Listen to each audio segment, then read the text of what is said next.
So we are here today to talk with a great thinker that I have the pleasure to know, to meet by random. I was researching about Hannah Arendt reflections on Little Rock, and suddenly this article came and I started to read it and I said, oh my God, she's great. And then I said, I have to find this woman. So I Googled her, I found her in Twitter, and I asked her, would you please do an interview with us? And she accepted, and she's not just a great thinker, she's also a great person. She's so lovely and so intelligent. And yes, we are delighted for having you here today. It's a great honor for us, I wanted to know. And me and Tatiana, that's here with me today to do this streaming, we are also very glad for this opportunity of discussing your article and talking to you and know a little bit more about your ideas. You know? And so I would like to thank you so much for being here with us and talking with us about your article.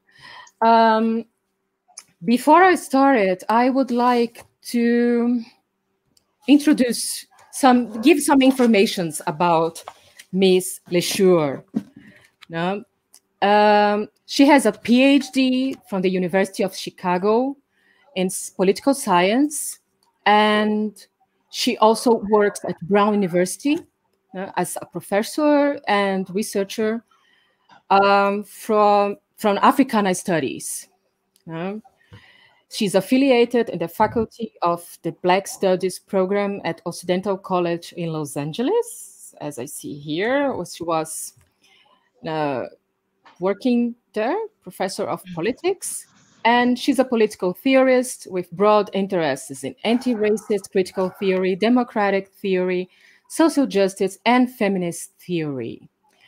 And in these researches and the studies that she's doing, she works with Hannah Arendt, and that's why we have this privilege of reading this article called The White Mob, Inequality Before the Law and Racial Common Sense, a critical race reading of the Negro question in Reflections on Little Rock, that she published last year in July or August. I'm not that sure. I had it on August in my hands. So it's a great article. I don't know if we can access it for free. I've got it in the university, but we may spread the word so everybody can read it too. It's amazing the way she thinks about Arendt, and not being condescending with Arendt, but also avoiding the social justice warrior discourse around the themes that Arendt, in my opinion, did not to understand as so good, but not in a sense that she compromised her understanding and her attitude of not being a racist person. So, Ainsley, welcome. Thank you. And it's great for us Brazilians to have this opportunity. And I hope we can see you soon in Brazil or have other encounters with you to continue the discussion. For today, we're going to stay with the white mob, racism, and Arendt. How are you doing? Can I say something? I'm great. Can I just clarify? So I'm now at Brown University in the Africana Studies Department, assistant professor. I am not on the Africana Studies website, which causes a little confusion. You know, the pandemic, it's been crazy. Our administrative assistants are, overloaded with work. And so I was hired with one other person too. And neither one of us are on the website, but I do, in fact, now work at Brown University. Assistant professor of Africana Studies. And I was at Occidental College for 4 years prior to making this move in the politics department. So Just wanted to clarify that if there's any, questions. And my profile is up as in the Vivo part of it, but I do not yet have a home on the African Studies workers. But I wanted to make that clear. So I'm not perpetrating making false claims about where I am. But yeah. So we had another person that would be here today, but she couldn't make it. But we have some questions she sent us. And some of them are also questions that I had myself reading your text. One of them is the expression racial common sense. I found it great. No, it's so innovative. And the way you use Arendt to construct this concept is really amazing. So I never had come across this expression before. And I found it refreshing with regards to Arendt's thought, and above all, very useful to analyze contemporary dilemmas in these multi-ethnic societies like the US and Brazil also. Would you talk a little bit more about it to us and how you came to this idea? How you came to this concept, racial common sense? Mm-hmm. Well, I mean, so a lot of times when I say racial common sense, as a friend of mine reminded me, and even one of the blind reviewers for the article, typically people think about it as connected to Gramsci, Stuart Hall, and then, Omi and Why Not also uses this idea of racial common sense. And I think that what Arendt is getting at does have resonances with that way of thinking about, one way to talk about race thinking.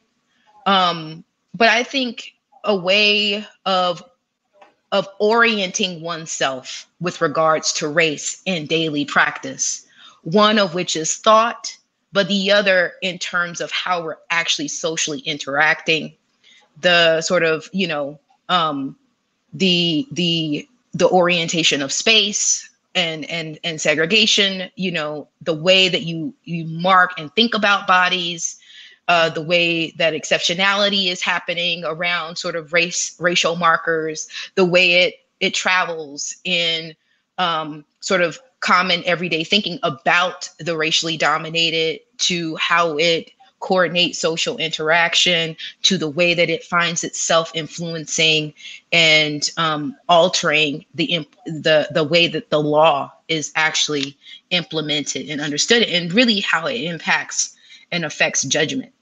And the reason why I thought it was appropriate to call the way that Arendt depicts this, sort of everyday unfolding racial interaction and the impact that it has on how people perceive each other racially, is because the way she even uses common sense in her own work. And so, there's a way in which she uses it to think about the opportunities to create, I think, world making and a public sphere that can, I think, orient us out of that problem. And, she has a sense of how, Arendt is a really controversial thinker, right? And quite provocative. And so there's a way in which she thinks about common sense as emerging from this sort of like, differential perspectival kind of thinking, and, her going traveling, and even the moment in Little Rock where she imagines herself to be a Black mother, right? Which is quite kind of like, is she serious? Kind of thing. But I also think that there's something going on in the early writings, the early Jewish writings, when she's actually describing, on the ground, this story tracing how anti-Semitism develops and evolves over time. And especially when she's talking about the ways that anti-Semitism is actually growing and getting stronger in those times that one may be seduced into thinking that things are getting better, which for her is sort of like the 18th, 19th century precursor to, all hell breaking loose in the early 20th century, with the rise of Nazi, well, not early, but around the breakout of Nazi Germany and the Holocaust. Yes. And her having to flee in the refugee crisis, and everything that's animating her work in origins and the early Jewish writings and stuff, trying to make sense out of that. Yes, it was great the way you analyze the Jewish question, because I think that's for Arendt, it's an issue that she tries to see the Negro question with the eyes, now with her experience of being Jew in the Nazi German. I think that there is, a kind of blindness that's provoked not for conscient elements, but the way she felt, for example, when she was at school as a Jew child, and she was mobbed, and she was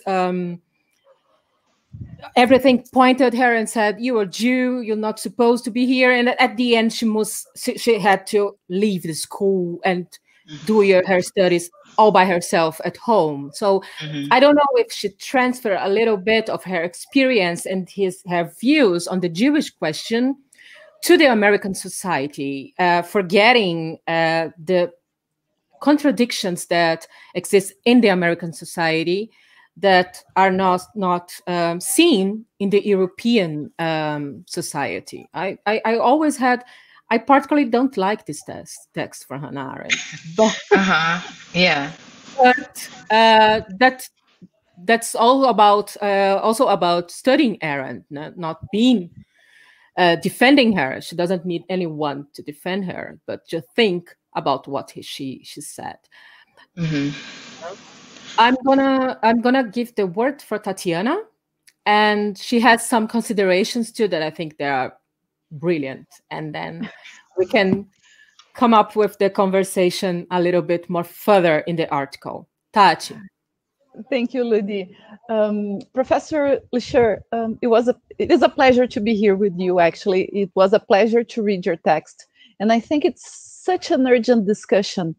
I've always compared the racial discussion in the US to that one in Brazil, because I think they're very comparable situations and we can draw interesting conclusions. Your text comes, at least for me, as someone who has been following the discussion on Arendt in Brazil and not in the United States, as in a very opportune moment. Mostly because it seems, and Ludi, you can correct me if I'm mistaken, but we're going through a revival of the discussions on Hannah Arendt in Brazil. And the text the reflections text has become the cornerstone of a very difficult discussion in Brazil on what to do with Hannah Arendt, right? And with her thought, and what are the possible contributions that she can give us to understand contemporary politics in the country. And the tendency, at least for part of the discussion, has been to move towards the complete dismissal of Arendt's thought because of the implications of the reflection text, implications that you bring very well in your discussion in the paper. But before we move forward the discussion, listening to you commenting on the idea of a racial common sense kept me thinking about how do you think the concept of structural racism compares, and how does it differentiate from your usage of racial common sense? Because in Brazil, we haven't, as Ludmila said, came across the discussion of a possible racial common sense, but we have been using a lot the discussion on structural racism. Do you think they are comparable experiences? What are your views on the possible differences or the advantages of using one concept over another? So, I've been thinking a lot lately about the way that Danielle Allen challenges Reflections on Little Rock, right?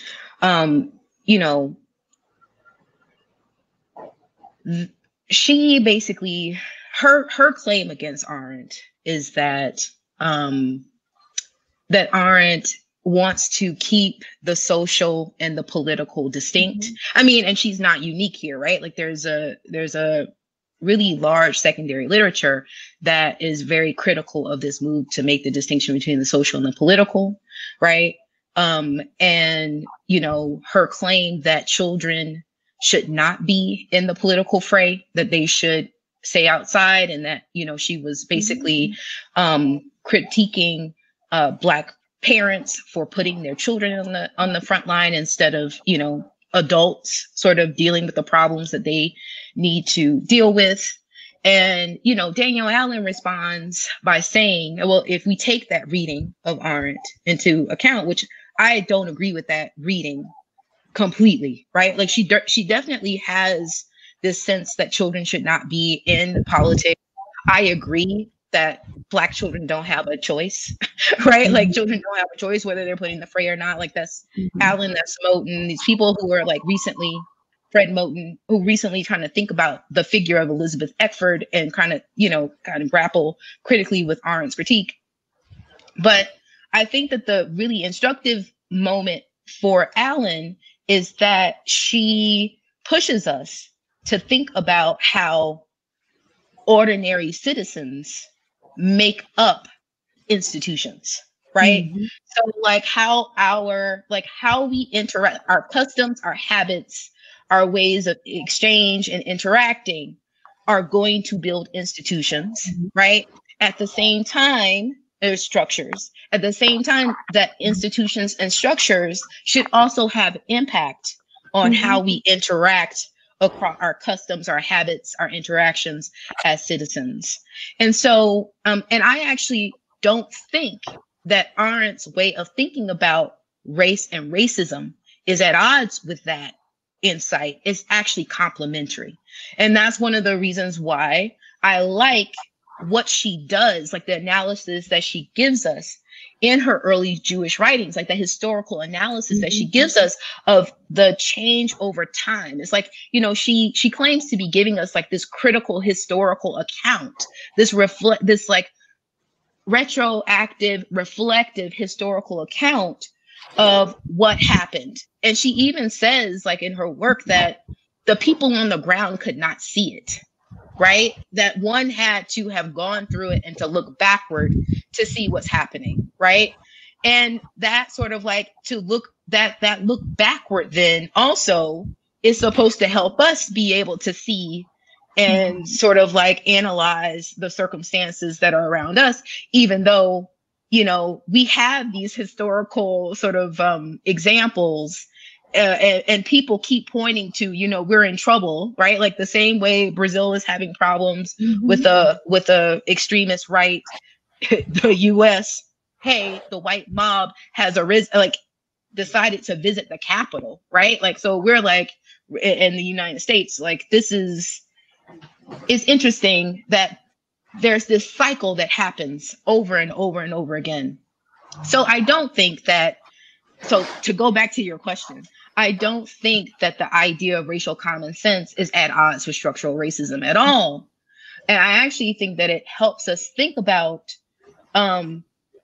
individuals, citizens, our customs, the way that we engage and interact, and the role that our political ways of interacting and our social ways of interacting are building institutions, building worlds, like sort of establishing precedent for how we're going to interact with each other.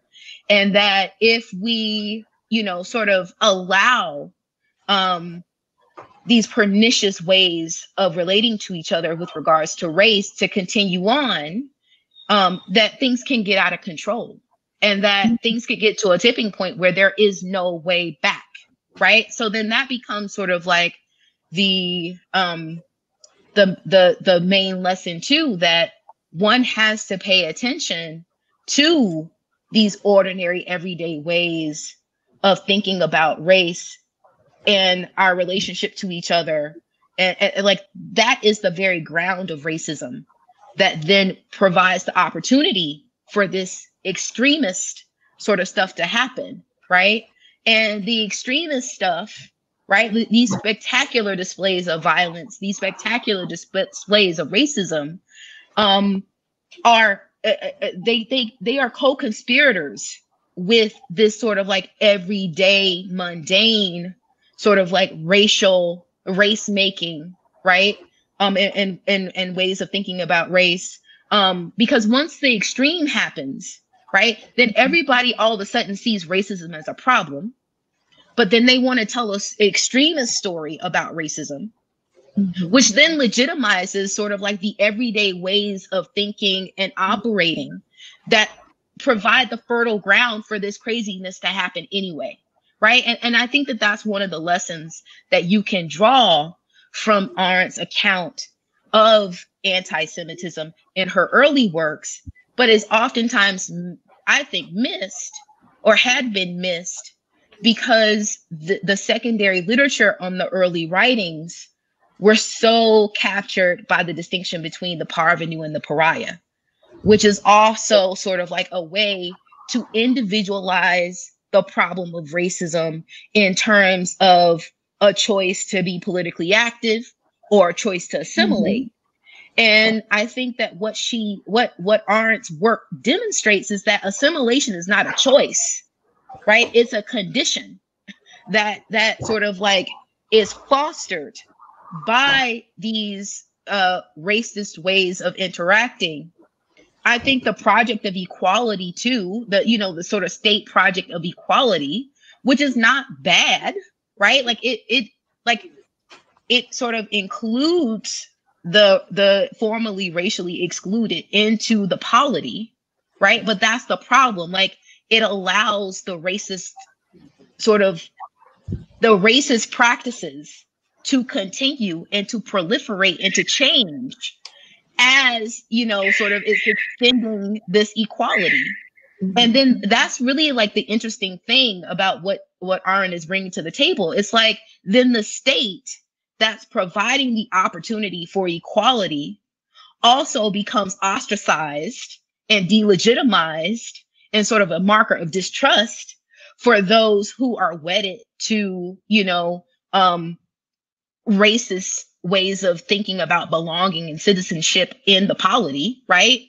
At the same time that the state is bending to the will of the people, of the racist sort of like, citizens of the polity, which then, sort of creates these unstable conditions for the continuation of the state as well. Like the state loses legitimacy, right? At the same time that it is, subverting the project of equality. So it's really a big mess, right? And if we're going to talk about the possibility of racial equality or subverting racism, then you really have to deal with the ways in which what I call the racial common sense, like this sense, which is not just about a belief, it's a cultivation through practice, right? Of who's in, who's out, and gets inculcated, right? In sort of like these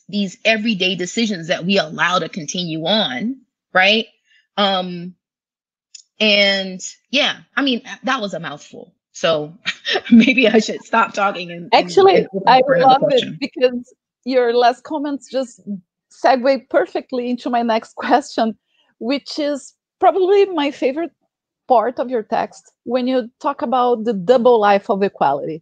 And I would just like for you to comment and to talk to our viewers, explain to our viewers, what does it mean to say or to talk about a double life of equality? Because I think that's a crucial point on your argument that maybe a lot of people haven't come around with it. Yeah. So, I mean,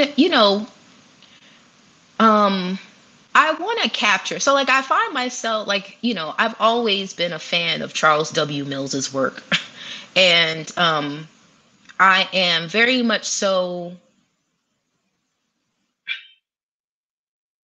And I'm like, am I a liberal? I think, as I defend sort of liberal democracy, in some ways. So I do believe in the project of equality. I do not think that the project of equality is inherently racist. Now that puts me at odds with, I think, thinkers like Derek Bell, Saidiya Hartman, even, or even, thinking about democracy itself, like definitely the Afro pessimist, Afro optimist, right? But I do think that I find myself agreeing with Mills that the project of equality or the project of the Enlightenment project of equality, liberal democracy, I think is a laudable project, right? And I also, and something that, and also this is an evolving concept. Like, this is the article, I'm working on a book. So, I'm really thinking about this as well. I have some distance away from that article, and, reading it, I was just like, oh, what are you doing here, to some extent. But, so I want to say, like, and this is kind of like maybe a little ideal in formulation, but when you think about, the ways in which the racially dominant, right, are wedded to the project of equality when they're able to exclude those that they think don't belong, right, or sort of are not deserving of the designation, there is a commitment to equality, right, in their relationships to each other. And I've oftentimes thought about this, like, I'm thinking with you aloud. So please, and I'd love to hear critiques. But there's a way in which, I think about sort of like the U.S. settler colonials, the American project built on the back of slaves and sort of, in the genocide of Native Americans. At the same time those are sort of like the racial conditions upon which they erect equality, they are also making these claims about the equality that ought to stand amongst white men that are distinct from, the feudal monarchical order that they are sort of running away from, right? So against that background, right, like there is a way of thinking about the organization of political power that is distinct from one premised upon equality, right? And I think that there's something, I think the idea, though practiced in an exclusionary way, and I think Handrick's work too, The Specter of Race, and a number of other works too, since antiquity, democracy has been plagued with these questions around race and exclusion, and not just gender, exclusionary means. So, the practice of this thing does not bear fruit to my idealism, right? But I also can't discount the way that equality animates Black radical politics, or the way that it sort of like mobilizes, the way it mobilized people in this election, right? That now they're trying to undermine through, fantasy, right? Like, they've got to tell, like, as Snyder says, the big lie. Like, they have to violate reality in order to maintain their power, their political power. They would literally have to try to rule through minority rule in order to maintain their power. And so they actually have to militate against the project of equality. Like, they have to use sort of like the language that Arendt gives in The Origins of Totalitarianism. They have to use the instruments of democracy to dismantle it, right? So democracy, equality is not their friend either, in order to continue on with this project. And that's what I'm trying to get at with the double life of equality, that as it's being extended, as its promise is being, you know, as the doors are opening for the possibility of its realization, right? That's the really critical moment where and you know, you have Saidiya Hartman sort of like, you know, her work Scenes of Subjection really documenting this, right? That and even Derek Bell, it seems to be getting better, but things are is worse, you know, like the techniques of terror have gotten more monstrous, right? But like, it's not to say then that it's inherently, you know, sort of like equipped for racial domination. But I think that it tells us about the weight of the challenge of domination, which I think has, I mean, and that's, you know, it makes worlds, and then it sort of like inculcates patterns that it is hard to undermine. So it's like you can start a daily practice to begin to undermine them today, but it's going to take, you know, years and lots of space and time in order to sort of marshal and build a world that can that will be able to undermine the cultural, symbolic, physical violence of the one that we are currently having to deal with, the one that has been shaped by white domination, right? Yeah. Mostly because this white domination we face right now, both in Brazil and the United States, hasn't been built yesterday, right? It has been being built for a very long time. So any kind of opposition wouldn't be as quick as we might hope. I don't know, Ludi, I'm talking too much. Do you want to take it from here?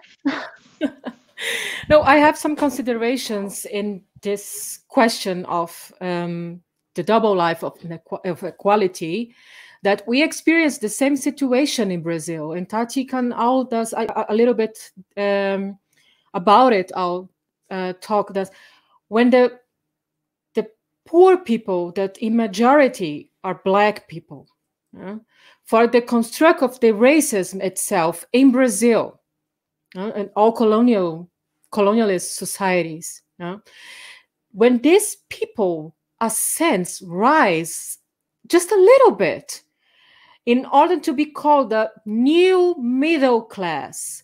And this ascension is not, this rise is not about political rights.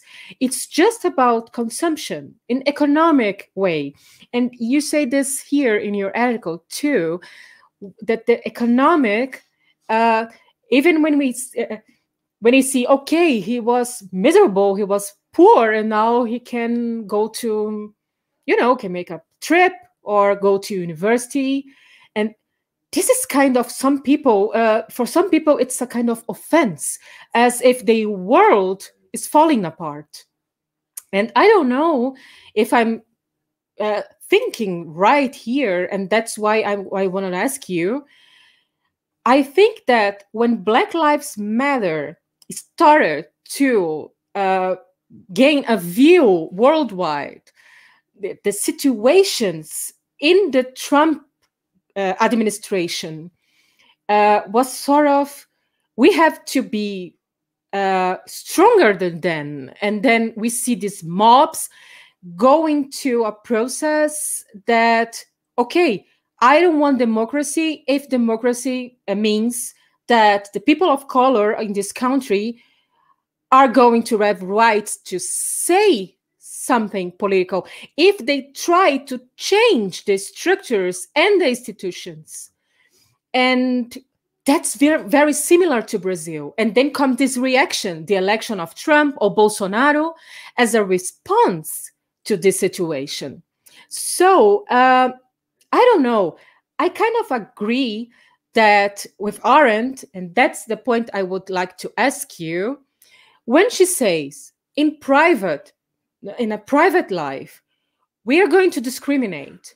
I don't know. I don't see how we can change these people. I really doubt that. I believe in the change. I believe in education and the possibilities of education as a door for something anew. No, I'm Arendtian. I have to think. I have to put faith on the new. But in some ways, I think that our structures, our institutions are corrupted from the beginning. They are born into a racist system and they're going to reproduce it because not just they were born this way, because they recognizes democracy as a right for some people to say what is right or wrong and what they want in the society. And then comes this situation. How can I bring a more equally society when this resentment, this situation that I don't want to share the public space with the people of color, with the Latins. I don't want to have a Negro child sitting next to my kid in the school. How can we put this together and say, okay, we're going to change society, but I can change the mind of the people that are there? You know, do they have a right to be racist in a way that when it's private, they can do it? I don't know. I think that Arendt, when she talks about it, she makes a kind of confusion because I don't see it. I can be a racist in my mind, but since in the moment that I started to be racist, to say, okay, I don't want to live with these people. Now it's like the gay store, the conservative bakery that doesn't want to make a cake for a gay couple. So if we allow this possibility of the individuality and just trusting the institutions, I don't think that our institutions are able to deal with that. So can we think about, I don't like this word, but I'm going to use it, a kind of revolution in the way the society is organized, and that we have to, some institutions must just go or end, and they change or they go. How can we do it? This judicialization of the society, that we cannot expect that all the answers come from the law of or for the judge, but how can we deal with the people that also want the kids together, the people of color together with the white people? How can we deal with this? We have the institutions, they are not able. We have the people, we cannot change their minds. Do you see something in the horizon? Well, I want to say that to start, like, I don't think Arendt is right in Reflections, right? Like, she cautions, I mean, like, she's right to the extent that she gets the stakes of the situation, right? Like, one of my favorite parts of that article is when she talks about the supermajority of white people who are like, we do not have to abide by the Supreme Court decision, right? Over 77% are like, no, you don't have to desegregate school. And she's like, when you have that kind of opposition to the law, like they think it would be legitimate to go against the law, right? Then now, like to use your terminology, the institutions are not going to help us, right? Like you do have open rebellion, right?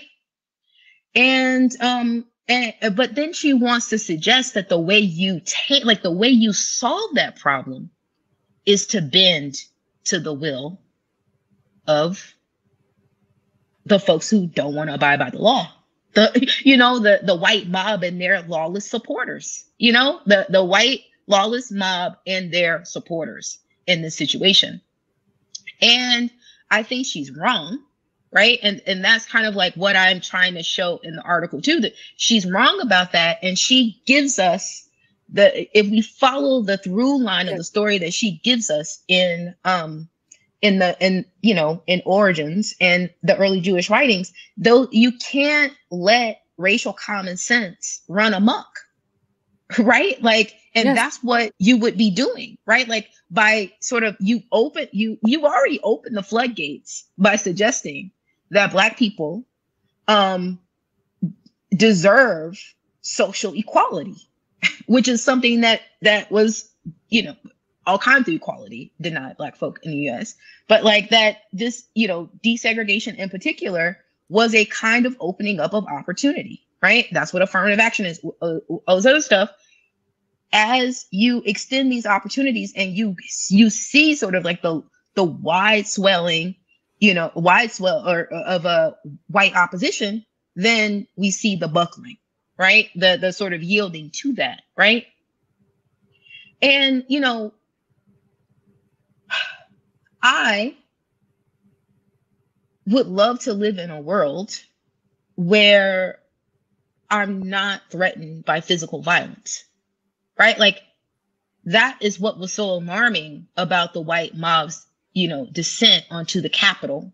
Yes. On the orders of the sitting president. Yes. Okay. An attempted coup. You know, Ayanna Pressley's panic buttons were ripped out. Okay. And my thing is, it's like the way that it's not clear to me that we have a choice, right? Like if you're going to sort of push forward with equality and insist upon it, then there is this backlash. It's nasty. It is reality defying. It is violent, symbolically and physically. Yes. It has to be, it has to be fought. Like you can't sort of pick, like you can't sort of yield to white domination and imagine that it will just secretly go away. And that seems to be that is the approach. I mean, Biden, you know, unfortunately is an example of this, or anybody who's talking, like, you know, people are saying all the time, it's like, we can't talk about unity. I mean, I would say we don't ever need to talk about unity. Okay. Because, you know, you don't want a unified anything, because unity is what domination does. It unifies and it makes sharp and it moves in a single direction with unparalleled force, right? That's what we're trying, those ways of interacting and behaving, we're trying to break up. Okay. But like, yeah, you can't talk about like moving forward unless you address the problem. I don't have faith that the Bidens of the world can solve this problem, because he too is aligned with the everyday racial thinking, or, you know, racial common sense. Yes. That is a co-conspirator with this extreme, right? Which is like, you literally have to acknowledge, right, that these everyday ways of thinking, like, that is okay. Like, I went to school in Columbia, South Carolina, and I hate to, I mean, like, I don't, and also what's so great, well, not great, but in some ways to refute the mythology that came from the civil rights era, that, you know, racism was a Jim Crow South problem, right? And not sort of talk about sort of the implications of the whole country. I mean, that's one thing that Arendt sees in that Reflections article, that desegregation challenges the racial customs of the entire country, right? It's not just putting the Jim Crow South on the line, it's putting the entire country on the line, okay?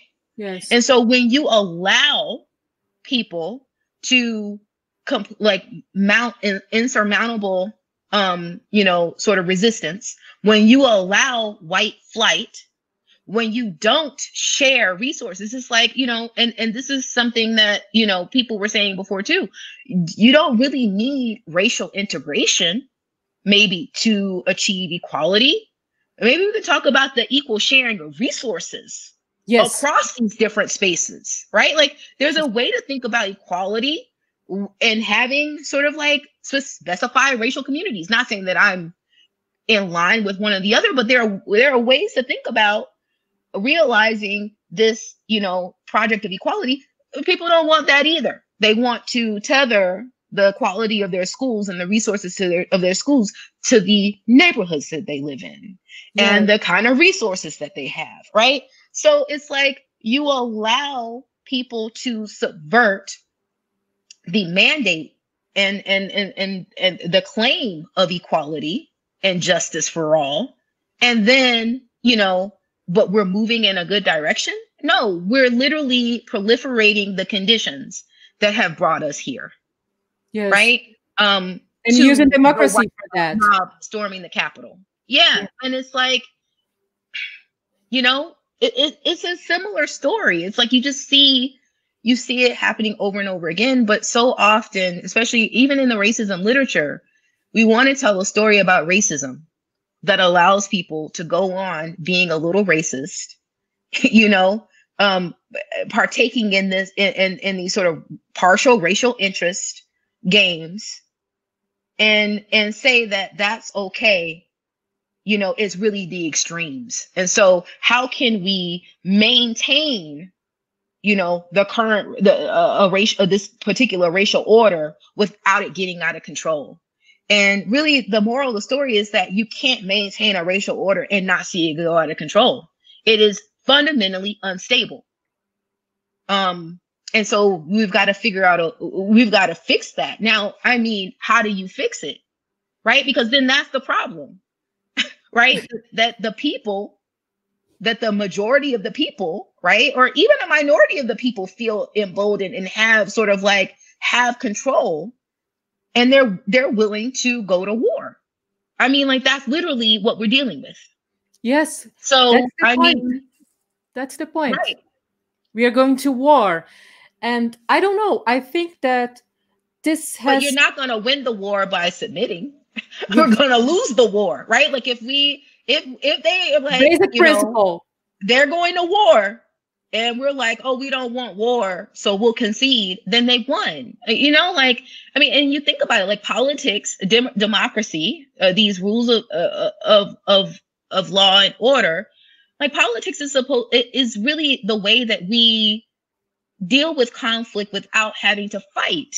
Like, you know, it's a cessation of violence. It's a promise not to make decisions according to force. Well, we are dealing with people who are like, we want to make decisions according to force. Yes. So then it's like, you've got to, I mean, like, I think we really, you have to reckon with how do you deal with that? I mean, like, that's the extreme space we're in.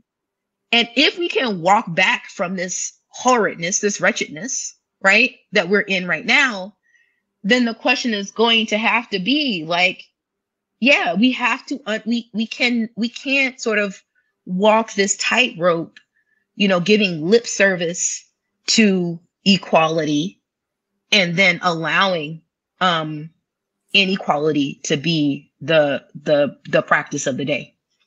Yes. And that is interesting because I'm going to give you, Tatiana, the word. But before that, I think it is interesting because Hannah Arendt herself, she took part in the resistance in Germany and in France when things got extreme. And, you know, but for us in Brazil, for example, people are getting murdered by the police as a public security measure. How do we have a problem of violence, and it's sort of the blame of the poor Black people that live in favelas, and then we have to kill all of them. We have a situation in Brazil that Black kids wanted to go to a shopping center, and it was seen as a mob, and people went crazy and closed the stores so the kids couldn't be in that space.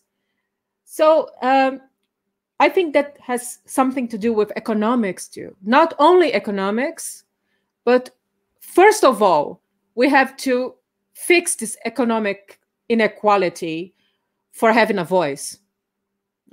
I think that I agree with you that only the social and economic is a way of seeing things a little bit as if the institutions are well, the political institutions are going to help us.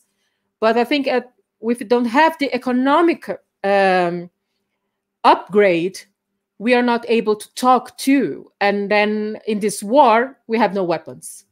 Right. Racial capitalism, right? Yes. Like the ways in which the resources in a society align in accordance to race. And then the ways in which the exceptions to the rule are used to pretend as if that's not what is happening and going on, right? So I like to have a conversation about racism is to talk about these other lines of differentiation, gender, class. Like you have like that. I mean, that's the interesting part of the story that I think also that comes from Arendt's Jewish writings as well, when they're read that way and they're not sort of, sort of largely taken up as this individual story about people taking responsibility and mobilizing, or people not taking responsibility and assimilating, which I don't think is completely wrong. I think that there is some, virtues around that, but like to really think about the conditions that organize resources in a particular way and, create the conditions for us to treat people, like they don't have value. And then they literally don't have value in their possession, or power, or the means for self-determination and self-development. Like all these things, sort of work together, like depriving them of a full, vibrant life. And then, and denying them the ability to walk freely in space and to live and to be happy and to be a part of a public, right? That's another thing that racism does. It deprives us of public things, right? Like everything is, and this is a shout out to Bonnie Honig's work, right? Like, yes, that it literally, like, you think about like why everybody in the US wants pools. Like, like there used to be public pools, right? But they stopped going to public pools because they didn't want to share space with Black bodies, right? Or the way that they sort of racialize these spaces to keep people of color out, right? Like the way status is conferred upon bodies. So I agree. Like I completely agree with you. Yes, it started with economic oppression in the first place, and we see with the pandemics in Brazil, especially the poor people. They're inextricably linked. Like, I mean, that's Cedric Robinson's work to sort of tell us a story about class in Europe when Marx is writing. That is a racial story. Like that there is race happening in Europe. Right. Yes. And the way that, but then is, like but then you think about the ways in which, and this is also the way that white domination works. It sort of unifies white folk across these different lines of stratification so that class differences don't matter so much. They align, right? They coalesce, they collapse. Gender differences matter, but you see, like people talk about like in the US, like, oh, how could white women vote for Trump? Right? The ways in which these differences don't matter, and it unifies people around the white, sort of designator, the way of seeing and viewing the world is sort of, whatever. But like, there's like this racialized thinking. I mean, and and I also want to say though that I do think that, the way that race gets attached to Black bodies is a very interesting thing, because even in Origins, that like wretched chapter about, I think it's chapter 7 about South Africa, right? Mm-hmm. The way she talks about Black folk, right? Anti-Black racism. They are without a world. They are tribal, like the South Africans couldn't see that they were basically killing human beings, right?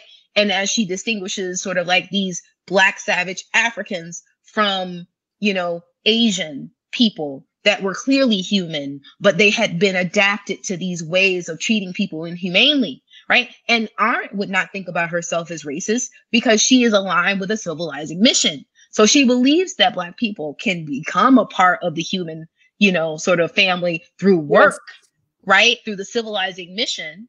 But like, you know, but she is also attached to a way of thinking about Blackness and Black people, right? That is, you know, problematic. Now, there are some people who would say that that thinking should always make us suspect of her as a thinker. Like she can give us no tools for thinking about race. I don't agree with that, right? Because the story that she tells us about Jewish racialization, right? The ways in which the Jewish people are their religious group, the way they get racialized, the way that the community gets codified, the way that, you know, sort of the way Gentiles relate to them in regards to the state and the way that it proliferates Gentile identity against Jewish identity, that I think is a more universal story about how race making works, right? And that we as the, you know, thinking audience can find usefulness in that and think about then these different stories. But this is a major fault line in her work. And I think also it's like the push to really think about anti-Black racism in the scholarship about racism now, and not just talk about white supremacy, but really think about the ways in which Black bodies are militated against and used to fuel this racial order, which I think is important. But yeah, there's a lot of stuff going on there. But yes. Tatiana. Okay. Just want to talk without end. You can talk, Ludmila. We can stay here 3 hours. And I don't have, I think I will never get enough. But Tati. Ainsley, I was thinking about what you said regarding democracy and institutions and the racial common sense. And it seems to me that it's very clear that you see a lack of will regarding changes in institutions and in democracy, because most of us are complacent and most of us benefit from this racial common sense, right? You mentioned the Joe Bidens and the moderates that in a sense are happy or satisfied with a sense of gradualism and the way we maybe address racism and racial inequality in our societies. Completely agree with you. But I kept thinking while you were speaking, if beyond will, we are not also lacking imagination in the capacity of visualizing a different type of political order that will allow us to, as you say, move beyond these obstacles and these institutions that have proved lacking in the capacity of resolving these issues. I would like to hear you on that. You know, as you say that, this immediately comes to mind. So I don't think that, I wouldn't say, like, I think Biden thinks that what he's doing is the right thing to do. Like, he thinks that this strategy is going to get us out of the problems we're in, right? Like, I think it's a matter of misdiagnosis. I think that the strategy that Biden is going to play is one that's very similar to the one that Obama chose, right? This strategy of let's talk about universal policies for everybody. All boats will rise, right? I'm not going to directly address the problems of, of racial domination that, Black people are experiencing in particular. And then, I'm going to basically build up sort of like the response to immigration, right? Undocumented immigrants and sort of like deport, the most people ever, right? Like not ever, but he did a lot of that. that he thought that that strategy would be the way to deal with the, the racial tensions that were even coming to a head in 2008, right? But it didn't work, right? Like, I think that that's the sort of like thing, like it doesn't work. But then on his road to sort of like pursuing this, I think flawed way of approaching the problems, the racial problems that we were addressing, there's this twin tendency, right, to then pathologize Black folk. And I mean, I'm talking about Obama here because I think Biden and Obama like represent similar approaches, and I think also must complicate the way we think about racial domination and how it works. And oftentimes when I think about Obama, I think a lot about Disraeli in Origins, the Jewish prime minister, whatever, right? Like, and, Obama, when he responded to people who, the defund the police people, and even sort of like the mainstream Democratic Party, like there was this call where they were angry with the squad, like AOC and Ayanna Pressley and Tlaib. I don't have their names off the top of my head. I hope I'm probably messing up their names. I'm sorry.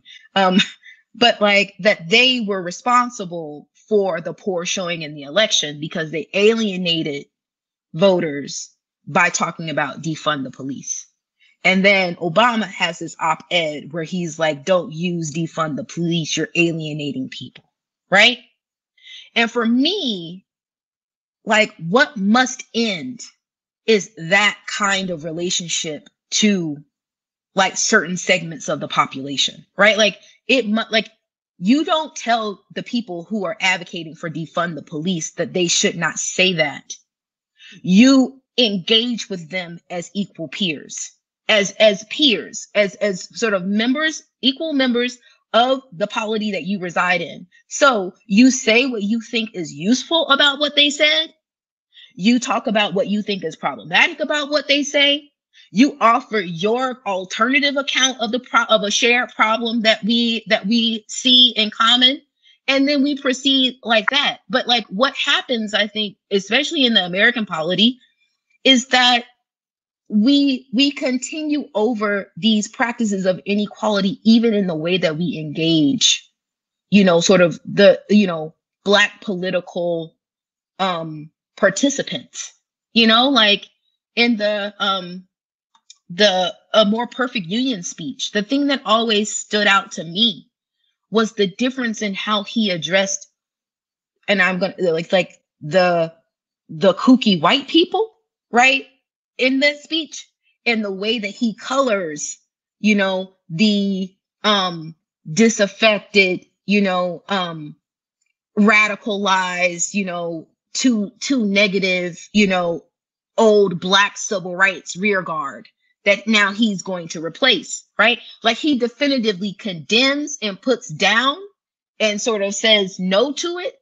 And then to the kooky, sort of white folk, he poses questions because he knows that he cannot outrightly condemn them the way that he does, that he must, Black folk, in order to get those votes to win in 2008.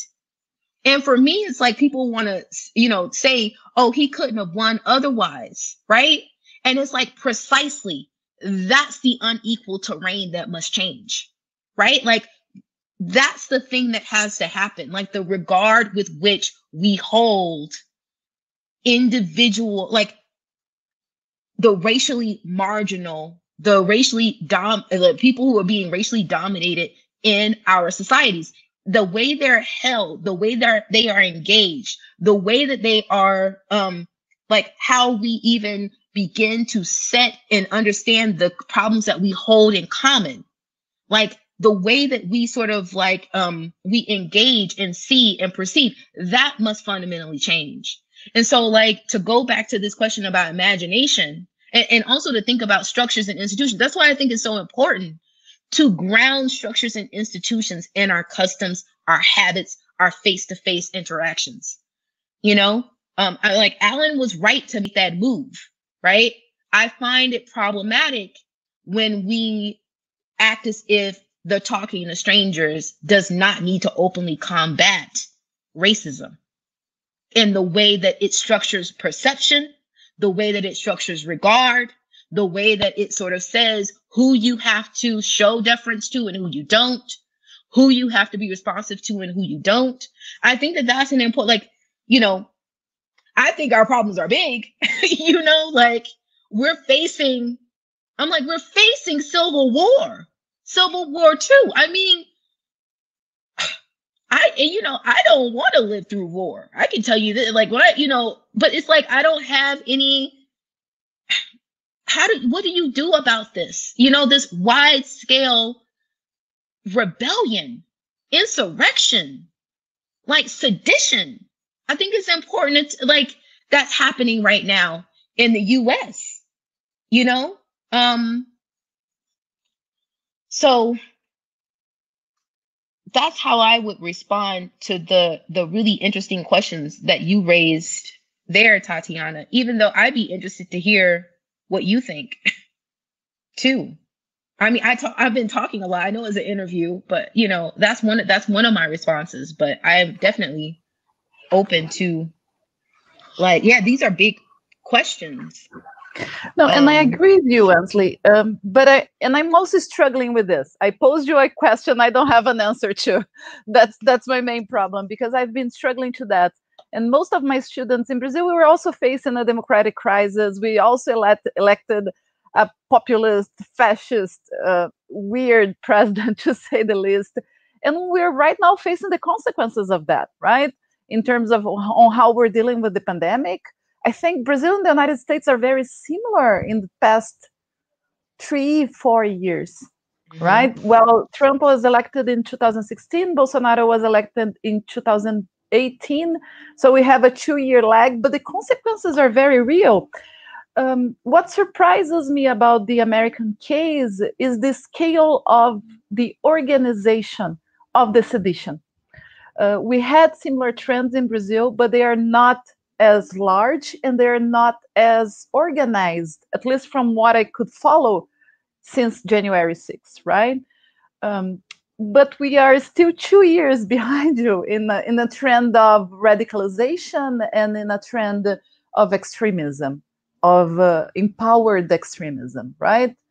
And oftentimes my students ask me, well, so that's it, democracy is over, we don't have an alternative, we can heal the right? Democracy is not offering us a pathway to overcome this. And my answer always is in terms of thinking about the idea of democracy as a goal. And I really like how you started your talk today with us by highlighting these ideas of equality and of democracy.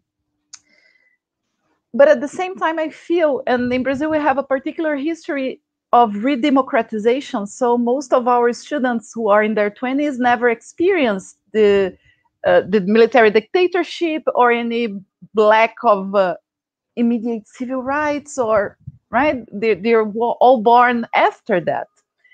And I think they naturalized the institutions of liberal democracy. And that's why, and Ludmila knows that because we have had talks about that as well, that they can't imagine anything different. And democracy, if we think about a history, a conceptual history of the idea of democracy, we will know that there are so many different acceptions and so many different ways in which democracy can happen in specific societies, that I keep thinking that instead of abandoning the idea altogether, which seems to be some of the movements we've been watching in Brazil, we should reimagine it. But it seems that we're always hitting a fence, right, or a wall in terms of the institutions that are here right now. And that a lot of political commentators keep insisting that they are working properly and well, and they're doing what they're supposed to do. So it's almost as we're living a reality that is unsatisfactory, but and whenever we try to think of an alternative, people seems to highlight that everything is working the way it's supposed to work.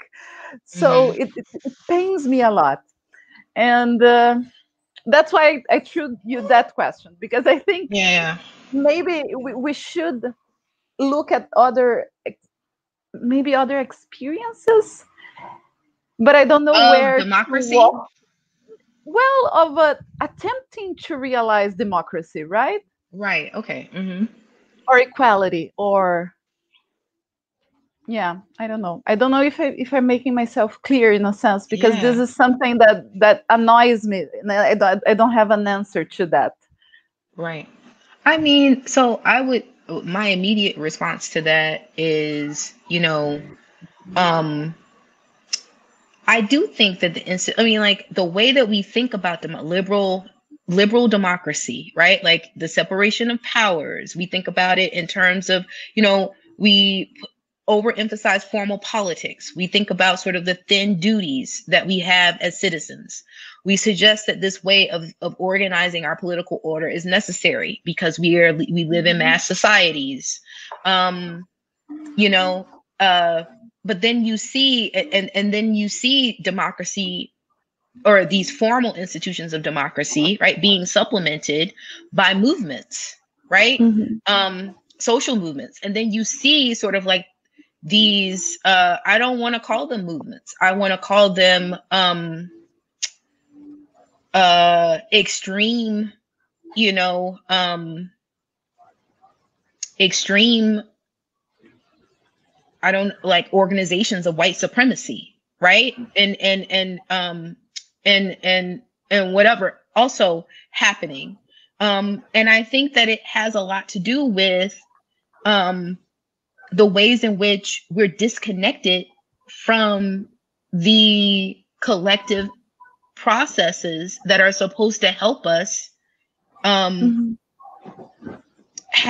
experience and use our democratic power as citizens, right? Like we're disconnected from power. We're disconnected from the decision making, apparatuses. The way that we're so disconnected from the world and things that are happening around us, that the way that the most expedient ways of making sense, that's another reason why I use racial common sense. And I think it's so important to think about it that way, is because it helps people make sense of a complicated world, right? So this racial thinking, this racial sense making is really expedient, and a very expedient explanation for things that circulates very widely and easily and sort of organizes, and even though it may be giving us subpar and false ways of making sense of the world, they are efficient and help people have a sense of how things are connected nonetheless, and they make sort of the connections stick and ways of organizing happen. But I mean, I do think that we need to reimagine our democratic institutions, more participatory democracy, right? The problems and challenges with representative democracy, not to suggest that we shouldn't have representation, right? But are there ways in which we lean on representation too much, and that citizens are not really involved in, the decision-making process and even meaning-making process? There's a way in which, certain ways of explaining what is happening in the world makes sense if you don't have any experiential, sort of knowledge to go along with it, actually understanding how power works and how decisions are made, and sort of having this connection to living, breathing political interactions and decision making and power.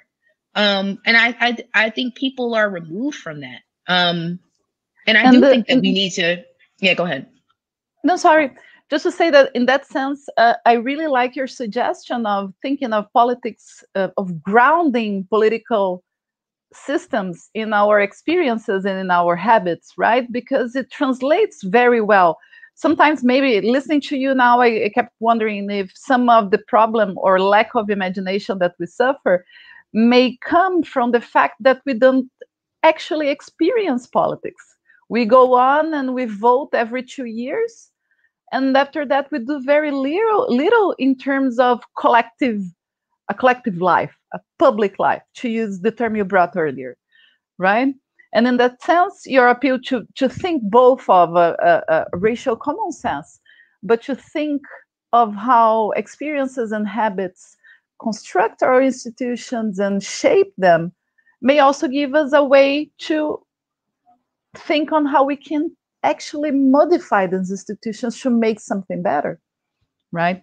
I live in Porto Alegre, which is the southmost capital of this. It's the southmost state in Brazil, and we had one of the most interesting experiences in participatory budgeting in the early 90s, and it was quite something to watch. And I think you're quite right in that sense, that once we make way, or we create opportunities for people to experience politics, power sharing, and the decision making, and so on and so forth, we actually come up with interesting solutions that they do relate to the federal or the large level, to countries which are gigantic, such as the United States and Brazil, but that they make sense in the day-by-day life of people, and that may engage them in a sense to, I don't know, to think about democracy, to experience democracy.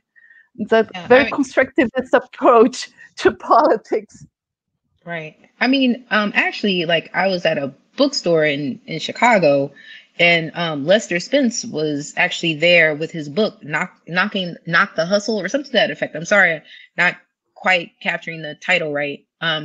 But he said, you know, what's really, I just remember him saying this, and it really struck me. What's really scary is that, like, Black folk in the US are organized, right? Like, or they have, like, you have the Black Lives Matter stuff going on. Like, I know Chicago, for instance, is, you know, it is an organizer city. Like, there's, you know, there's these, you know, these efforts to mobilize the citizenry, to connect people, to, like, you know, dealing with these racial issues and whatever, in all kinds of issues, not just racial issues, right? Food justice, environmental stuff, or whatever. But that he's like, white folks don't have a lot of that, right? Or the ways in which, and I think that this brings in like civil society, like the ways in which we are sort of like the ways that we are related to each other.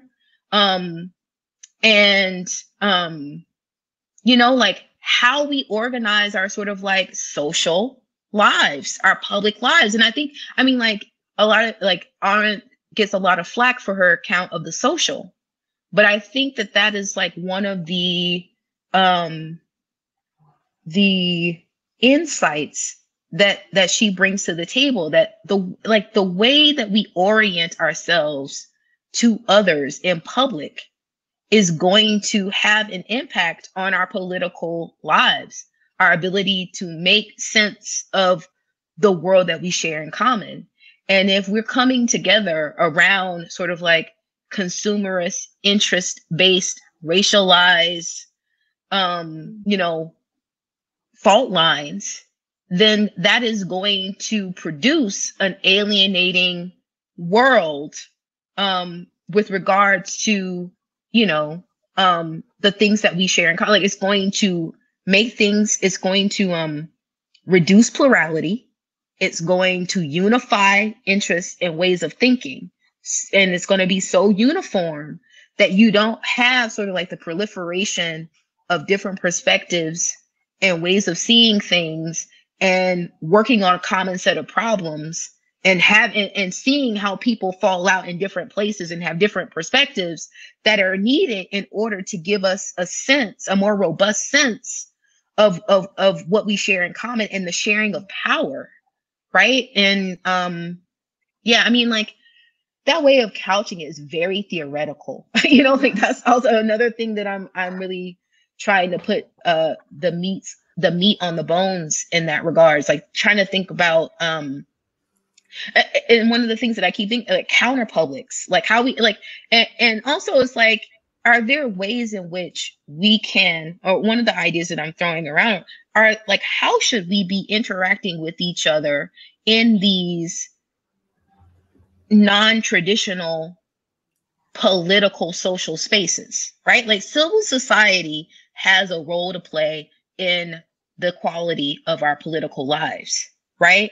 So how do we think about our interactions in our workplaces, in our schools, in sort of like, you know, these places that we spend most of our lives? How do we think about those ways of being and interacting with each other that can more immediately connect us to, you know, politics, you know, as we think about, like, you know, formal politics, like these decisions that we make about policy and how resources should be distributed, and then our, you know, relationship with the global, you know, world, you know, all of these things, and how can we sort of orient those practices so that we are more responsible citizens and we have a connection to one another, and that we're not sort of proliferating these reality defying ways of perceiving each other and relating to each other.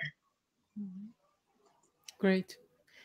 We have in Brazil also, we are going to the end.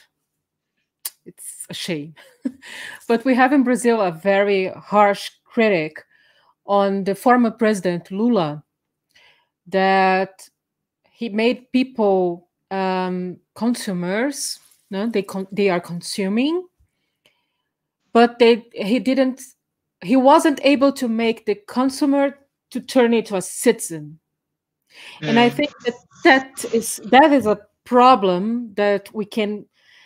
I think that it's exactly what Arendt says with this social climbing. You know, we have to, in a way, maybe connect people that just to see that this economic output that input that they become from, you know, this politics of integration, they will never be integrated. It's just a way to have a little bit more power. And I think that the problem of our democracy is that we don't understand that we are powerless as long as we don't take the voice and the streets and start talking about our issues. And that social ascending is just a way of having a voice, not a way of integrating in this society. Because this society doesn't want people of color.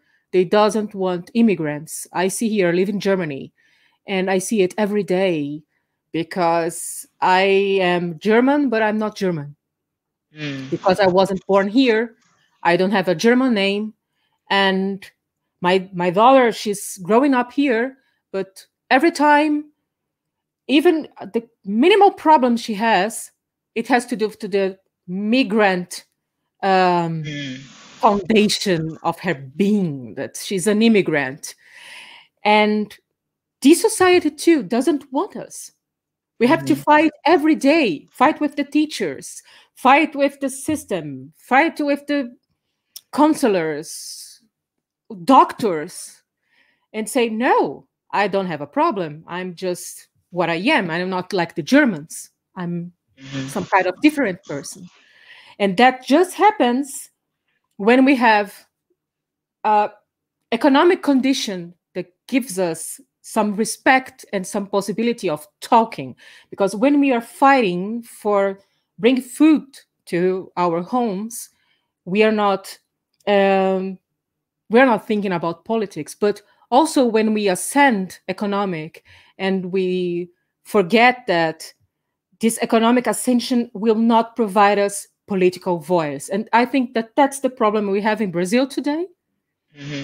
The resentment is just likewise the resentment in the US, that the white folks, these elites. And in Brazil, they always say the problem is not racism. The problem is you are poor. Since you are in a better social class, you're going to be respected. Doesn't matter what color you have. And that's a lie too, because it's very similar to the way of the exceptional Jew that we had in the Arendt's Origins of Totalitarianism and The Life of a Jewess, now the Hayo Farnhagen book. So they put things in terms of class, but also meritocracy. So it's not for everybody. And the first politics that try to insert people economic in the game, so sort of say, they didn't insert, they wasn't able to put these people as political agents. And I don't know, I think that in the US we have a kind of different situation as in Brazil, or do you feel also that there are a lot of people concerned just with this ascension and sort of say, and even if they wasn't integrated, they don't want to have nothing to do with that because it would make their lives a little bit worse. Do you think that we can see this? I don't know. I never was in the US. Tatiana studied there, but I'm very careful when I talk about American society because I think that we have similarities in Brazil, but not the same issues and not the same response. And that's make a huge difference, even in similarities that we meet each other. So I don't know. I think that the pandemics for us in Brazil show it who is poor, no, and who is privileged to have access to a doctor. So Arendt talks about distinction between discrimination and inequality.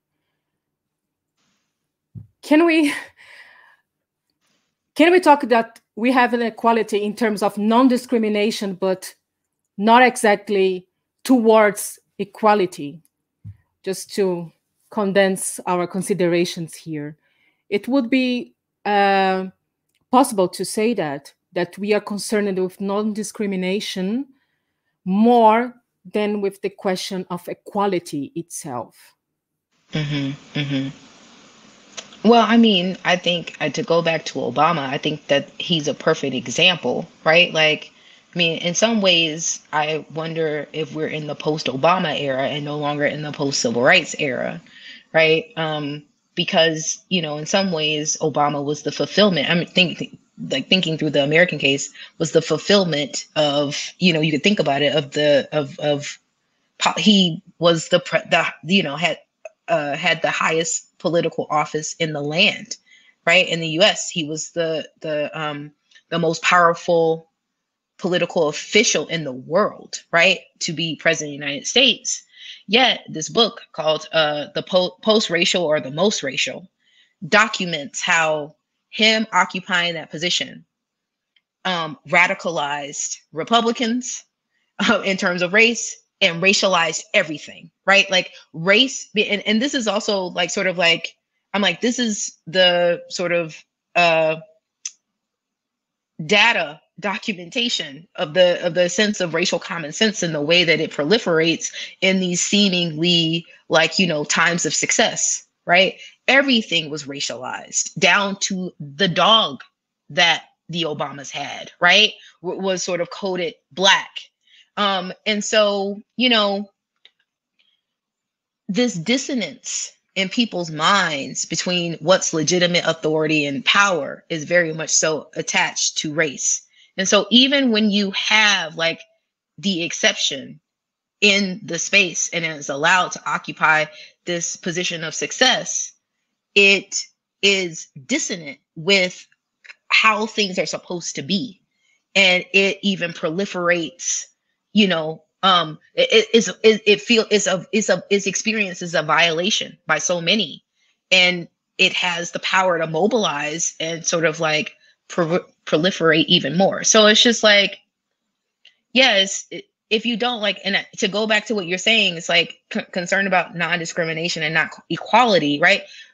We can't talk about not discriminating against people without dealing with the problem of racism, you know? And it's really down to the way that we racialize people and the way that we value and we perceive and the way that we think about what's right, what's wrong, what's valuable, what's not valuable, whatever. And really, you know, cultivating counter practices to change that perceptual practice and sort of that power, like that symbolic power that gets inculcated and sedimented in practice. And for that, I mean, like for me, just to segue into like my book, like for me, the person that really helps me think about that is Fanon, and Black Skin, White Mask, the ways in which there's this world, that this white cultural world that does the work of, and it violates reality. It violates the presence and being of Black beings so that it can continue to, you know, marshal the sort of arbitrary power and arbitrary will of individual white people. That's also structural, right? So, exactly, always different, a symbolic outsider, no matter what. And you have, like, that's for me the central problem that has to be dealt with. And I think that that's what you're outlining. Ludmila, am I saying your name right? Ludmila. Okay. Yeah. Okay. But like that's exactly what you're pointing to when you point to the problem of the exception and the way that it's used to then maintain, like it's still maintaining the rule, which is racial domination and the prerogatives that come along with it.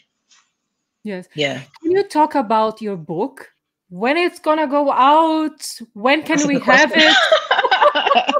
What are you talking about in the book? I'm trying to finish it. Yeah, no, I mean, so the book is really about is trying to challenge a discourse in the US. I don't know exactly. I mean, like it's so interesting. Like there's so many scholars, comparativists, especially in political science, Black comparativists that have, you know, and who have really like sort of systematically challenged the line that was said so before that, you know, Americans want to think about race in this Black-white way, and they're imposing that onto the Brazilian case or any, you know, Latin American case, right? Yeah. Or even in France, right? Like race does not work like this. Like the Americans are the ones that are racist. We don't have that problem here, right?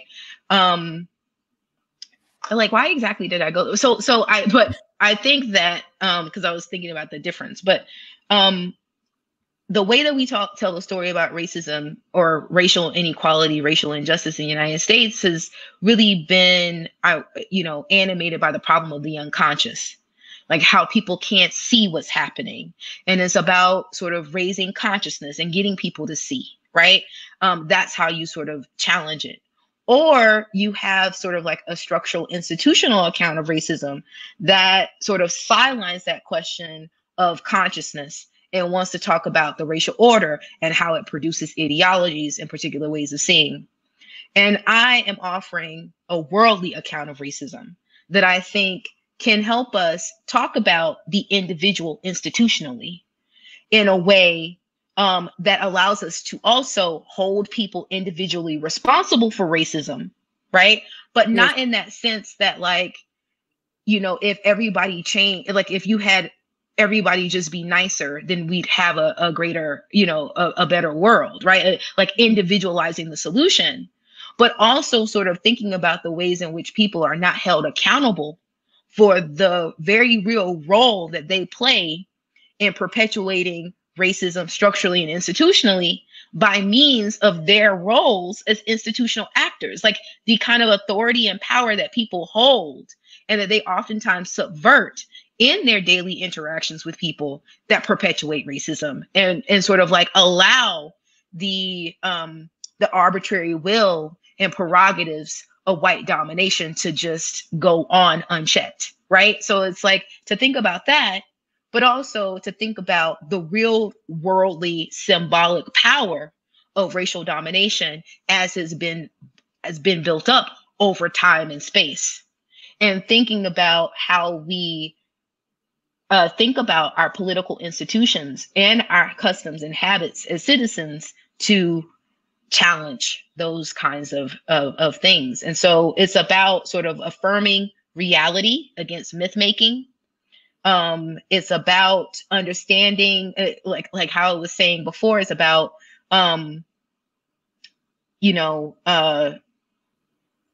producing a world or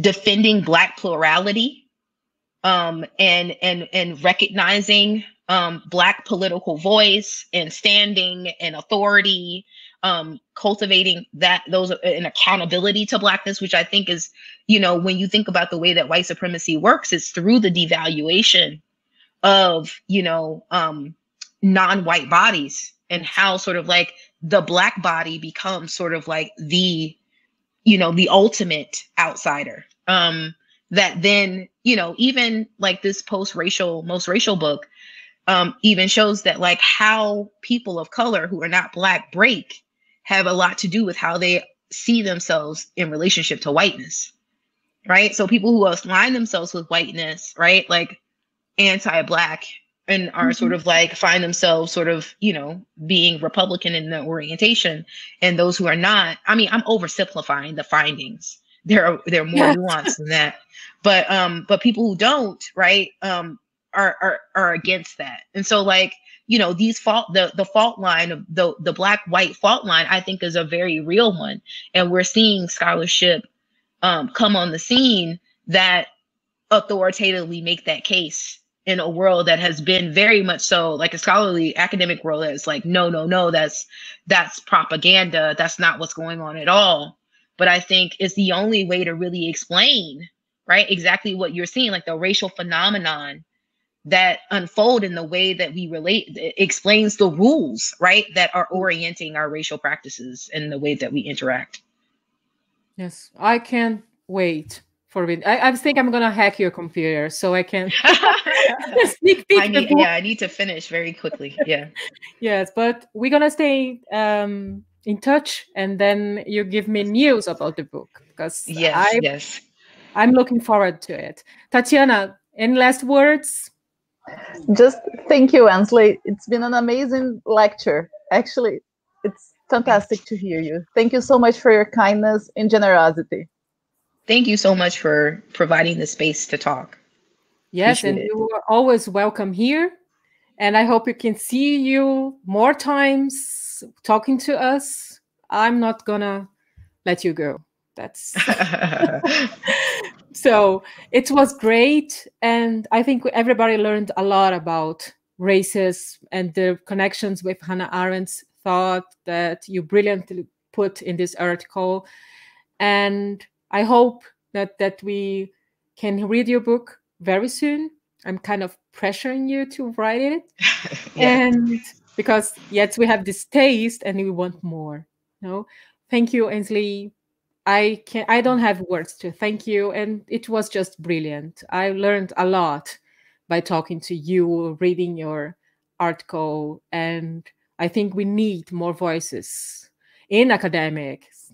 Academia must turn Black and feminine in some way. We need this voice also in the academic discourse, because we know that there is a place of several segregations and discriminations too. So it's great to have you and Angela Davis in your role. That's Aretha Franklin. Aretha Franklin. Oh, I thought no, it's Angela Davis. No, it's Aretha Franklin. Oh, great. Thank you so much. Thank you. Bye, people. Bye.